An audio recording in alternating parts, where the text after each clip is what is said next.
Mister Mrs best قسط number 25۔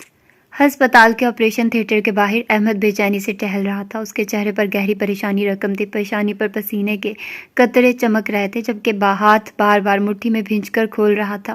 وہ ہر گزرتے لمحے کے ساتھ مزید بے قرار ہوتا جا رہا تھا۔ اسی اثنا میں جہان تیزی سے وہاں پہنچا۔ جیسے ہی اس نے احمد کو اس حال میں دیکھا، سیدھا اس کے قریب آیا۔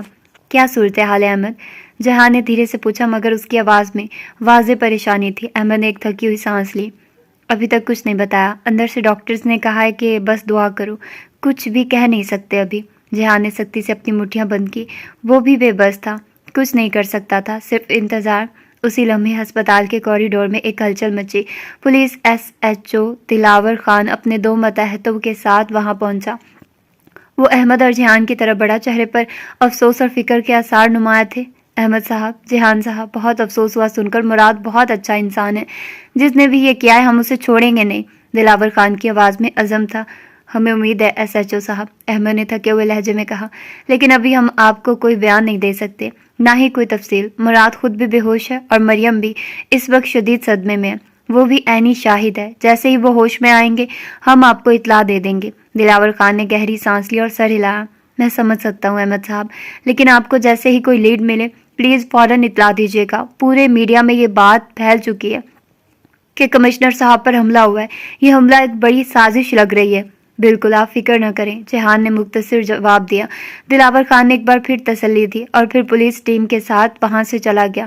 ابھی وہ دونوں پولیس کی روانگی پر ہی نظر جما رہے تھے کہ اچانک آپریشن تھیٹر کا دروازہ کھلا اور ڈاکٹر باہر آیا۔ اس کے چہرے پر سنجیدگی اور پیشہ ورانہ سنبھاؤ تھا، مگر آنکھوں میں تھکن اور بے چینی بھی نمایاں تھی۔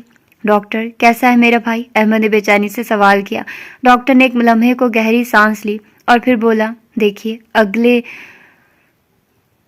74 گھنٹے بہت اہم ہیں۔ اگر اس دوران مراد نے ریکوری شو کی تو ویل اینڈ گڈ، ورنہ… احمد کی آواز کام کے ڈاکٹر نے ایک سنجیدہ نگاہ احمد پر ڈالی اور پھر دھیمے مگر وزنی لہجے میں بولا، ورنہ ان کی جان کو مزید خطرہ لاحق ہو سکتا ہے۔ ہم پوری کوشش کر رہے ہیں، مگر اب سب کچھ ان کے جسم کی قوت مدافعت اور دعاؤں پر منحصر ہے۔ یہ سن کر احمد اور جہان دونوں ایک لمحے کے لیے خاموش ہو گئے، جیسے کسی نے ان کے قدموں کے نیچے سے زمین کھینچ لی ہو۔ جہان نے احمد کے کندھے پر ہاتھ رکھا، جبکہ احمد کی آنکھوں میں بے بسی کی شدت بڑھتی جا رہی تھی۔ مراد کو کچھ نہیں ہونا چاہیے جہان، اس کی آواز کانپ رہی تھی، مگر وہ اپنی آنکھوں کی نمی ضبط کرنے کی کوشش کر رہا تھا۔ جہان نے مضبوط لہجے میں کہا، ہمیں حوصلہ رکھنا ہوگا احمد، مراد ہمارا شیر ہے، وہ ہار نہیں مانے گا۔ لیکن دل ہی دل میں وہ خود بھی بے حد پریشان تھا، کیونکہ اگلے 72 گھنٹے سب کچھ بدل سکتے تھے۔ بلاش تیز رفتاری سے گاڑی چلاتے ہوئے سڑک پر نظریں جمائے ہوئے تھا۔ اس کے ہاتھ سختی سے اسٹیئرنگ پر جمے ہوئے تھے، آنکھیں سرخ ہو چکی تھی اور غصے سے اس کی رگیں تن چکی تھی۔ اس کا دل شدید بے چینی میں دھڑک رہا تھا۔ اس کے فون کی اسکرین روشن ہوئی۔ افنان کالنگ۔ بلاج نے ایک لمحے کے لیے گہری سانس لی اور پھر فون کان سے لگا لیا۔ ہیلو افنان، بلاج کہاں ہو تم؟ سب خیریت تو ہے نا؟ افنان کی پریشان آواز سن کر بلاج نے آنکھیں بند کی، جیسے لمحے بھر کو اپنے غصے کو قابو میں رکھ رہا ہوں۔ ہسپتال جا رہا ہوں، مریم کی حالت ٹھیک نہیں ہے۔ اس کی آواز تھکی ہوئی اور دبی تھی۔ بلاج، میں تمہاری حالت سمجھ سکتی ہوں، لیکن پلیز اپنا غصہ قابو میں رکھو۔ مجھے تم پر بھروسہ ہے کہ تم ہمیشہ صحیح کرتے ہو، مگر جذبات میں بہہ کر کچھ ایسا مت کرنا جس سے بعد میں پچھتانا پڑے۔ بلاج کی گرفت اسٹیئرنگ پر کچھ ڈھیلی ہوئی، اس کے لب سختی سے بھینچے گئے، مگر افنان کی باتوں میں جو خلوص تھا اس نے اس کے دل کو کچھ سکون دیا۔ میں جانتا ہوں افنان، مگر جب میں مریم کی حالت دیکھتا ہوں، جب سوچتا ہوں کہ میرے اپنوں نے اس کے ساتھ کیا کیا ہے، تو میرا دل کرتا ہے کہ سب جلا کر راکھ کر دوں۔ وہ ہمیشہ ہم سب کے لیے کھڑی رہی، اور آج جب اسے ہماری ضرورت تھی تو سب نے اسے چھوڑ دیا۔ بلاج، میں جانتی ہوں تمہارا درد، مگر میں یہ بھی جانتی ہوں کہ تم ہمیشہ اپنی فیملی کے لیے سب سے بڑی دیوار بن کر کھڑے ہوتے ہو۔ ابھی تمہیں مضبوط رہنا ہے، مریم کے لیے پلیز خود کو سنبھالو۔ بلاج نے سر جھٹکا، آنکھوں میں آئی نمی کو پلکوں کے پیچھے دبایا اور نرمی سے بولا، تم فکر مت کرو، میں کچھ غلط نہیں کروں گا۔ مریم کے لیے، مراد کے لیے مجھے خود کو سنبھالنا ہوگا۔ میں ہمیشہ تمہارے ساتھ ہوں، یاد رکھنا، افنان نے آہستہ سے کہا، اور بلاج کے دل کو ایک پل کے لیے سکون سا ملا۔ جانتا ہوں، میں بعد میں بات کرتا ہوں، کوئی اور کال آ رہی ہے، اپنا خیال رکھنا، تم بھی۔ بلاج نے فون رکھا اور اسکرین پر دیکھا، زین کالنگ۔ اس نے فوراً فون اٹھایا۔ ہیلو زین۔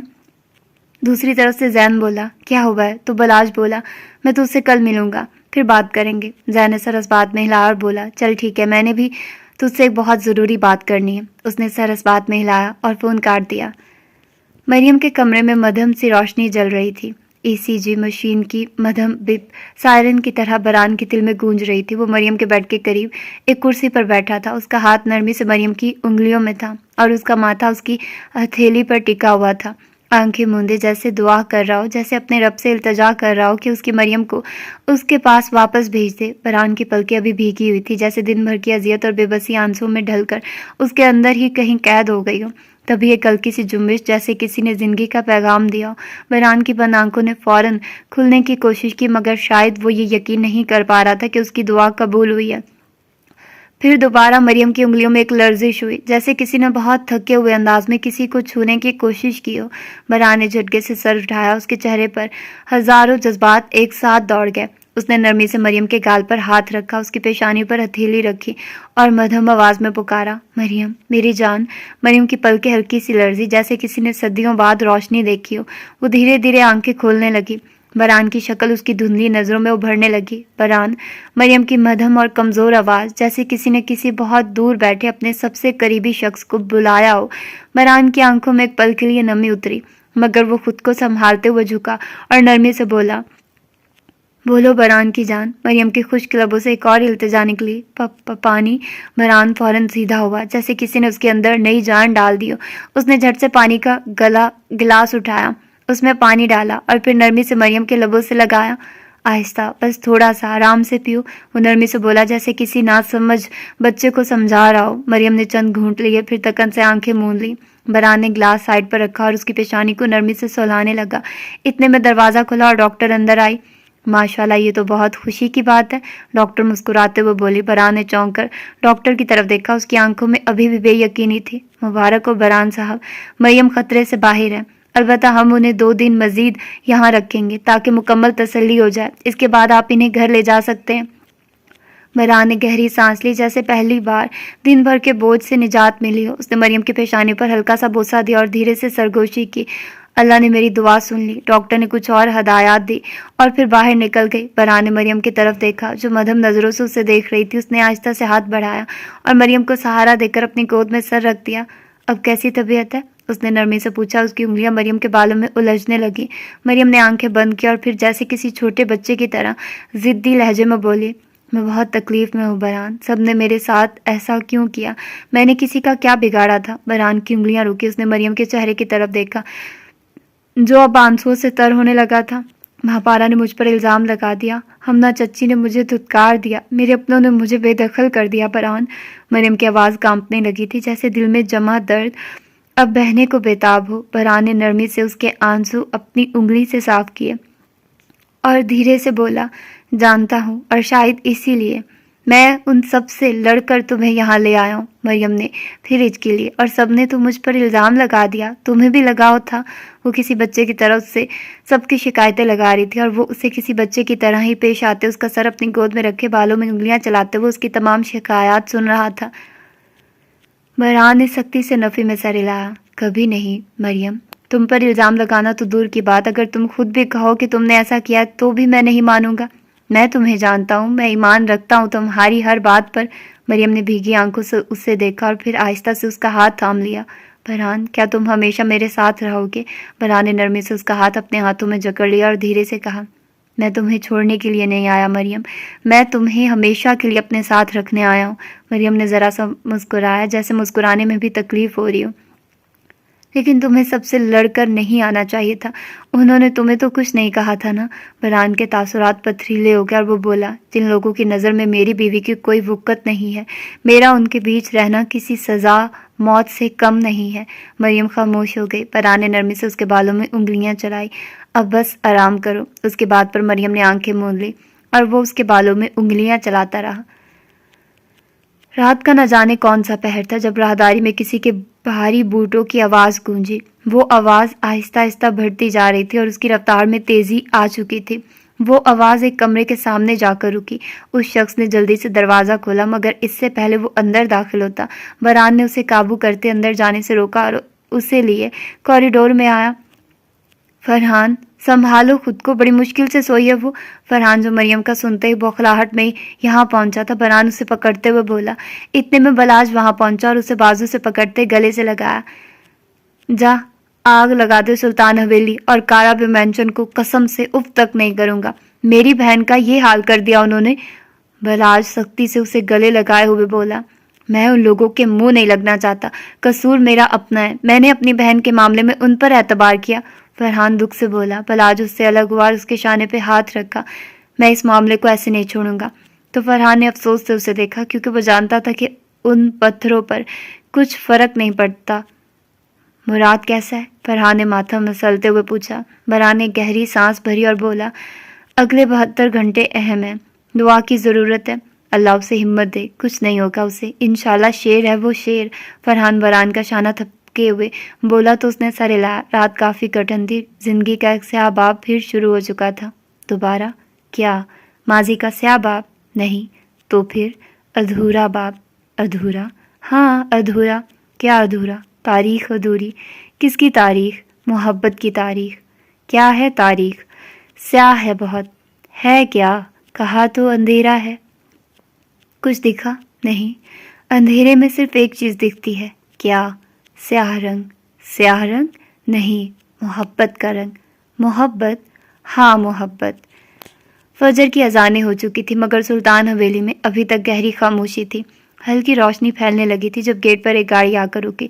دروازہ زوردار آواز کے ساتھ کھلا اور حاتم باہر نکلا۔ اس کے چہرے پر غصے کی شدت تھی، آنکھیں سرخ ہو رہی تھی اور رگیں تن چکی تھی۔ اس کے ساتھ دانین تھی جو اس کے تیور دیکھ کر بے حد پریشان تھی۔ حاتم حویلی کے دروازے کی طرف بڑھا اور زور سے دھکا دیا۔ دروازہ دھڑام سے کھلا اور اندر موجود ملازمین چونک کر ایک دوسرے کو دیکھنے لگے۔ حاتم کے اندر آتے ہی اس کے قدموں کی دھمک پورے ہال میں سنائی دی۔ ابا حضور! اس کی آواز گونجی اور حویلی کے مکینے ایک ایک کر کے باہر نکلنے لگے۔ بہروز صاحب، ہمنا سلطانہ اور دیگر لوگ حیرت اور غصے کے ملے جلے تاثرات لیے باہر آئے۔ بہروز صاحب نے پیشانی پر بل ڈالے۔ یہ کیا طریقہ ہے حاتم؟ صبح صبح اس طرح حویلی میں گھستے ہو؟ حاتم ایک زہریلی مسکراہٹ کے ساتھ آگے بڑھا۔ طریقہ؟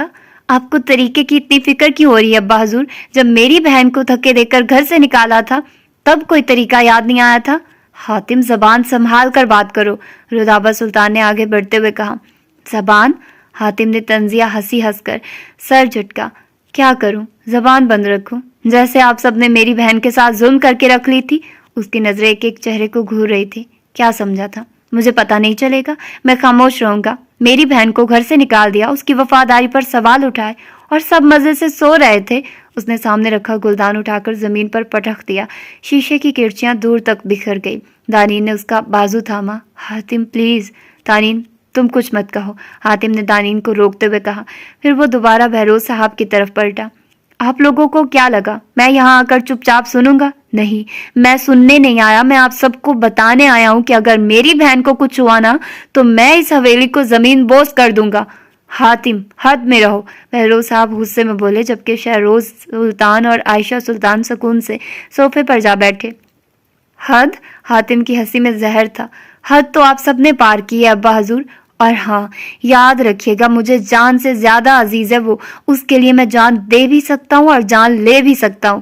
یہ کہہ کر وہ تیزی سے مڑا اور دروازے کی طرف بڑھا۔ دانین نے ایک آخری نظر حویلی پر ڈالی جو ابھی خاموش تماشائی بنی کھڑی تھی، اور پھر وہ بھی اس کے پیچھے چل دی۔ حاتم کا غصہ ابھی کم نہیں ہوا تھا، مگر اب اس کا رخ ہسپتال کی طرف تھا۔ کمرے میں ہلکی مدھم روشنی تھی۔ مریم کی پلکیں بوجھل تھی مگر نیند اب ٹوٹ چکی تھی۔ اس نے آہستہ سے آنکھیں کھولی، کمرے کی چھت پر نظریں جما کر کچھ لمحے یوں ہی خاموشی میں گزارے جیسے دماغ میں بکھری یادوں کو سمیٹ رہی ہو۔ پھر وہ دھیرے سے اٹھ بیٹھی۔ فرحان جو کرسی پر بیٹھا مریم کے جاگنے کا انتظار کر رہا تھا فوراً الرٹ ہو گیا۔ وہ تیزی سے اٹھا اور اس کے قریب آیا۔ کہاں جا رہی ہو؟ اس نے نرمی سے پوچھا۔ مراد کو دیکھنے جانا ہے، مریم نے مدھم آواز میں کہا۔ پہلے کچھ کھاؤ پھر جہاں جانا ہے جانا، فرحان نے سختی مگر محبت سے کہا اور سائڈ ٹیبل سے سوپ کا پیالہ اٹھا کر اس کی طرف بڑھایا۔ مریم نے انکار کرنا چاہا مگر فرحان نے بہویں چڑھاتے ہوئے پیالہ اس کے ہاتھ میں تھما دیا۔ ضد مت کرو، چند چمچ ہی صحیح، بس چکھ لو۔ مجبوراً مریم نے چند چمچ پیے۔ فرحان نے مسکراتے ہوئے سر ہلایا۔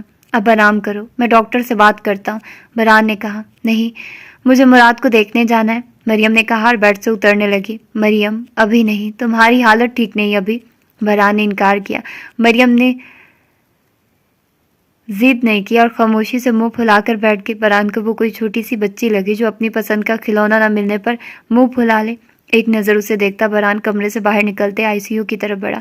کچھ وقت بعد جہان کمرے میں داخل ہوا۔ مریم ابھی تک سنبھلنے کی کوشش کر رہی تھی۔ جہان نے اسے مسکرا کر دیکھا۔ کیسی ہو؟ مریم نے اسے دیکھ کر مسکرانے کی کوشش کی مگر آنکھوں میں نمی اتر آئی۔ اگلے ہی لمحے اس کی آنکھوں سے آنسو بہنے لگے۔ جہان تیزی سے اس کے پاس آیا اور اسے اپنے ساتھ لگا لیا۔ بس کر دو مریم، بھاڑ میں جائیں سب، مجھے یقین ہے تم پر، تم ایسا کر ہی نہیں سکتی۔ مریم کی ہچکیاں تیز ہو گئی۔ میں ہوں نا تمہارا بھائی، دفع کرو ان الزام تراش لوگوں کو، ان کی باتوں کو خود پر اثر مت ہونے دو۔ جہان نے اس کے سر پر ہاتھ رکھا۔ آج واقعی لگ رہا تھا کہ وہ اس سے بڑا ہے۔ مریم نے آنکھیں بند کر لی جیسے اس کی باتوں سے خود کو تسلی دے رہی ہو۔ اسی لمحے فرحان جو اپنا موبائل لینے اندر آیا تھا کھڑکی سے یہ منظر دیکھ کر مسکرا دیا۔ کچھ پل کھڑا دیکھتا رہا، پھر آہستہ سے کمرے میں داخل ہوا۔ اور میری موجودگی کو نظر انداز کیوں کیا جا رہا ہے؟ وہ ہلکے پھلکے انداز میں بولا۔ مریم نے اسے دیکھ کر آنسو صاف کیے جبکہ جہان نے مسکراتے ہوئے کندھے اچکائے۔ تمہاری موجودگی کون نظر انداز کر سکتا ہے؟ تم تو ویسے بھی کسی کی زندگی میں زبردستی شامل ہو جاتے ہو، جہان نے چھیڑتے ہوئے کہا۔ فرحان نے آنکھیں گھمائی۔ ٹھیک کہا، اب میں مریم کی زندگی میں زبردستی شامل ہو چکا ہوں تو اب کسی کو اسے تنگ کرنے کی اجازت نہیں دوں گا۔ مریم نے ہلکا سا مسکرا کر آنکھیں بند کر لی۔ اچانک دروازہ زور سے کھلا اور حاتم اندر داخل ہوا۔ مریم نے چونک کر سر اٹھا اور اگلے ہی لمحے حاتم اس تک پہنچ چکا تھا۔ وہ دیوانہ وار اس کے قریب آیا، جھک کر اس کے دونوں ہاتھ تھامے اور پاگلوں کی طرح اس کے چہرے کو دیکھنے لگا۔ تم ٹھیک ہو؟ تمہیں کچھ ہوا تو نہیں؟ کسی نے ہاتھ تو نہیں لگایا؟ بتاؤ مجھے، میں سب کو ختم کر دوں گا۔ مریم کی آنکھوں میں حیرت اور جذبات کا طوفان تھا۔ حاتم میں ٹھیک ہوں، وہ بامشکل بولی۔ نہیں، تم ٹھیک نہیں ہو سکتی، یہ سب تمہارے ساتھ ہوا اور میں نہیں تھا۔ میں کہاں تھا؟ کیوں نہیں آیا؟ حاتم نے بے چینی سے اس کے ہاتھ تھامے اس کی آنکھوں میں آنکھیں ڈالی۔ مریم کو اس کی شدت بھری محبت پر آنسو آ گئے۔ بس اب میں آ گیا ہوں، کسی کو اجازت نہیں دوں گا کہ تم پر انگلی بھی اٹھائے، حاتم نے سخت لہجے میں کہا اور اسے گلے سے لگا لیا۔ اسی لمحے دروازے پر کھڑی دانین نے آنکھیں نم ہوتے محسوس کی۔ وہ جانتی تھی حاتم کے لیے اس کی بہن سب کچھ تھی۔ وہ بھی آگے بڑھی اور مریم کو گلے سے لگایا۔ کمرے میں خاموشی چھا گئی تھی مگر ہر دل میں سکون اور محبت کا احساس تھا۔ حاتم اپنی بہن کو دیوانگی سے پیار کر رہا تھا اور سب جانتے تھے کہ اب وہ مریم کے خلاف اٹھنے والی ہر آواز کا جواب بن جائے گا۔ سب لوگ فجر کی نماز پڑھ کر ہٹے تھے۔ مریم کے ساتھ صرف فرحان موجود تھا۔ حاتم کو زبردستی انہوں نے گھر بھیجا تھا تاکہ وہ کچھ دیر آرام کر سکے۔ حاتم منہ بناتا ہوا اسی منہ سے سلطان حویلی چلا گیا۔ حویلی پہنچتے ہی اس کی نظر سامنے بیٹھے ابا حضور پر پڑی۔ وہ آنکھیں گھماتا دانین کا ہاتھ پکڑے سیدھا اسے اپنے کمرے میں لے گیا۔ رودابہ سلطان نے حیرت سے اسے دیکھا۔ نہایت ہی کوئی بدتمیز ہیں یہ دونوں بھائی، حمدہ سلطان طنز کرنا نہ بھولی۔ اور آپ نہایت ہی چنڈال، حاتم ہنوز چلتے ہوئے بے شرمی سے بولتا گیا۔ شہروز صاحب اپنے بیٹے کو سمجھا لیں، رودابہ سلطان چڑھ کر بولی۔ کیا سنبھالیں؟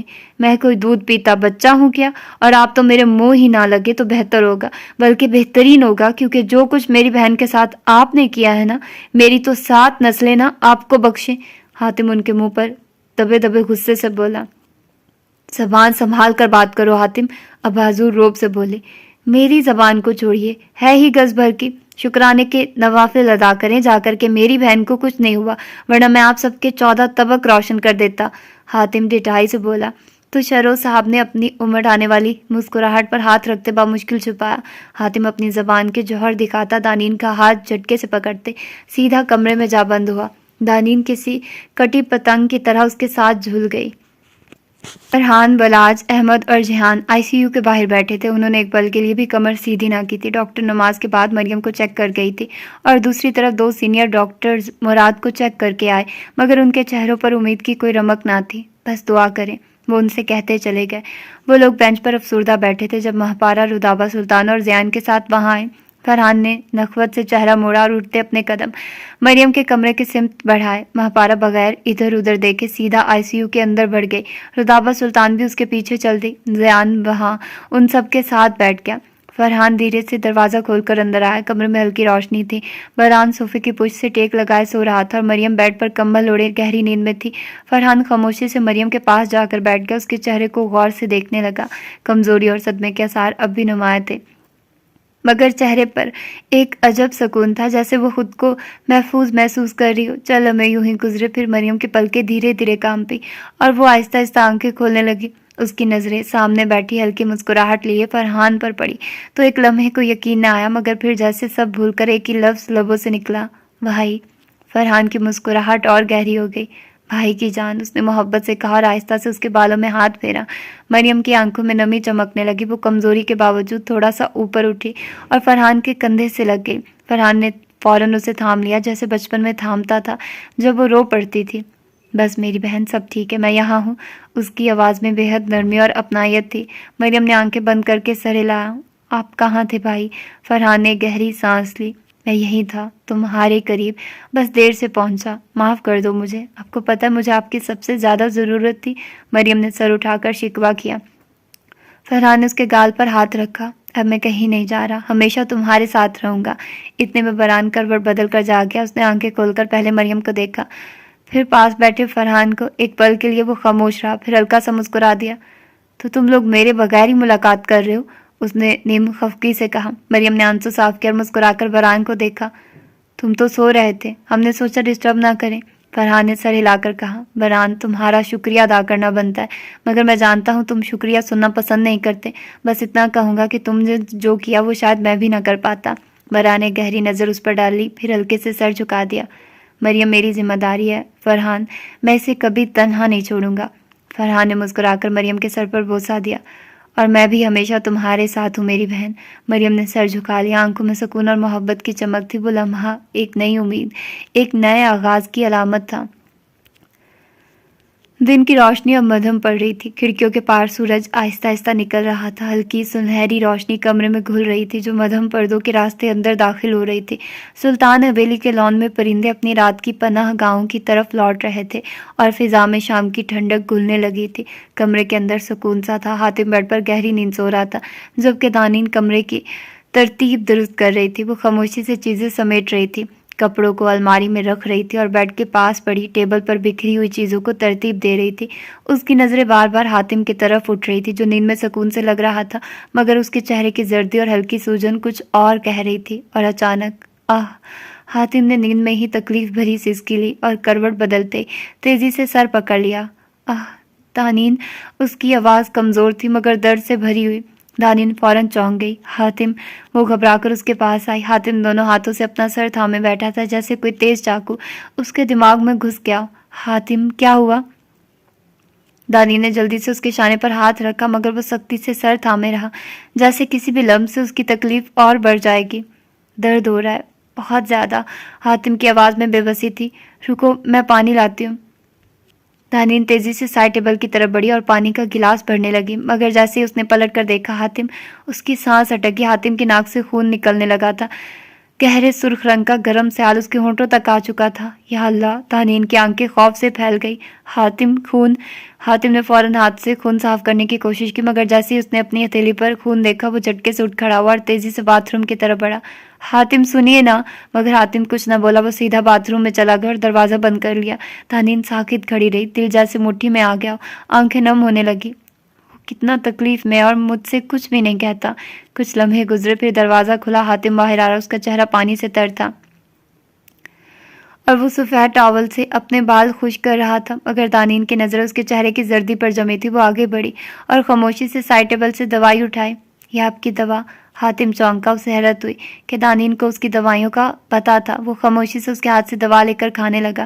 دانین نے گہری سانس لی اور بیڈ پر بیٹھ گئی، مگر روٹھے انداز میں۔ حاتم نے اسے دیکھا اور پھر چند لمحے بعد بیڈ پر آ کر اس کے پاس بیٹھا، پھر آہستہ سے اپنا سر اس کی گود میں رکھ دیا۔ معاف کر دو دانین، میری وجہ سے تمہاری زندگی برباد ہو گئی۔ دانین نے سختی سے آنکھیں بند کر لی، جیسے اس کی باتیں سننا بھی اسے تکلیف دے رہا ہو۔ حاتم نے اس کا ہاتھ تھاما، مگر دانین نے اسے جھٹک دیا۔ یہ سب چھپایا کیوں؟ حاتم نے آنکھیں بند کر لی، پھر دھیرے سے بولا، مجھے خود اس سب کا پتہ تب چلا جب میں تمہیں اپنی زندگی میں شامل کر چکا تھا۔ دانین نے آنکھوں میں آنسو لیے اس کے چہرے کو دیکھا۔ پھر بھی تم نے کچھ نہیں بتایا؟ میں تمہیں یا کسی کو پریشان نہیں کرنا چاہتا تھا۔ ڈاکٹر عمیرہ نے امید دلائی تھی کہ اگر ڈونر مل جائے تو سرجری سے یہ سب ٹھیک ہو سکتا ہے، اور میں امید سے جینا چاہتا تھا، تمہیں دکھ نہیں دینا چاہتا تھا دانین، مگر تمہاری یہ خاموشی مجھے اور زیادہ تکلیف دے رہی تھی۔ حاتم، دانین کی آواز بھیگی ہوئی تھی، کیا تمہیں لگتا تھا کہ میں یوں ہی سب دیکھتی رہتی اور کچھ نہ کہتی؟ میں تمہارے لیے کچھ بھی کر سکتی ہوں۔ مجھے اپنے ٹیسٹ کرانے دو، شاید میرا بون میرو تمہارے لیے میچ کر جائے۔ حاتم فوراً سیدھا ہوا اور اسے سخت نظروں سے دیکھا۔ نہیں، یہ نہیں ہوگا، میں تمہیں کسی بھی طرح کی تکلیف نہیں دے سکتا، سمجھی؟ تم میرے لیے کوئی قربانی نہیں دو گی دانین، یہ بات دل سے نکال دو۔ دانین نے بے یقینی سے اسے دیکھا۔ حاتم میں تمہیں کھونا نہیں چاہتی، میں کچھ بھی کرنے کو تیار ہوں، مجھے کرنے دو۔ حاتم نے اس کے ہاتھ سختی سے تھام لیے۔ نہیں دانین، یہ میرا فیصلہ ہے اور تمہیں میری قسم تم کوئی ٹیسٹ نہیں کراؤ گے، ہمیں انشاءاللہ کوئی ڈونر ضرور ملے گا، میں وعدہ کرتا ہوں۔ دانین کی آنکھوں میں بے بسی تھی مگر حاتم کے مضبوط لہجے نے اسے خاموش کر دیا۔ کیا واقعی سب ٹھیک ہو جائے گا حاتم؟ ہاں انشاءاللہ۔ حاتم نے اسے یقین دلانے کے لیے اس کا ہاتھ تھاما۔ دانین نے سر جھکا لیا مگر آنسو اس کے گالوں پر گرنے لگے۔ حاتم نے اپنے ہاتھوں سے اس کے آنسو پونچھے۔ رونا بند کرو دانین، تمہیں دیکھ کر میرے اندر کی ہمت کمزور پڑ جاتی ہے۔ دانین نے گہری سانس لی اور آنکھیں بند کر لی۔ حاتم نے نرمی سے اس کا ہاتھ دبایا اور اس کے قریب ہوتے ہوئے آہستہ سے بولا، ہم لڑیں گے اس سے دانین، ہم ہاریں گے نہیں۔ کمرے میں خاموشی چھا گئی، پھر یہ خاموشی خالی نہیں تھی، یہ ایک نئی امید کی گواہ تھی۔ تو یہ تھی اس کی آج کی ایپیسوڈ، ہوپ فلی کہ آپ لوگوں کو اچھی لگی ہوگی۔ اور کیا ہی کہا جائے، اب یہ بھی بیمار ہے، مراد بھی بیمار ہے، مریم تو پھر بھی ٹھیک ہو گئی ہے، تو دیکھتے ہیں کہ اب آگے کیا ہوتا ہے، کب اس کو ہوش آتا ہے۔ اچھا پہلے مجھے سمجھ نہیں آئی وہ 72 ہے یا 74، میری تھوڑی وہ اردو اتنے دن ہو گئے نا تو وہ میں نے پڑھی نہیں تو میں بھول گئی، تو وہ 72 گھنٹے تھے تو میں نے 74 پڑھ دیے۔ خیر اتنا تو چلتا ہی ہے یار۔ اور باقی آپ لوگ اپنا فیڈ بیک دیتے رہیں، ملتے ہیں اس کی اگلی ایپیسوڈ میں، اپنا ڈھیر سارا خیال رکھیے گا، اللہ حافظ۔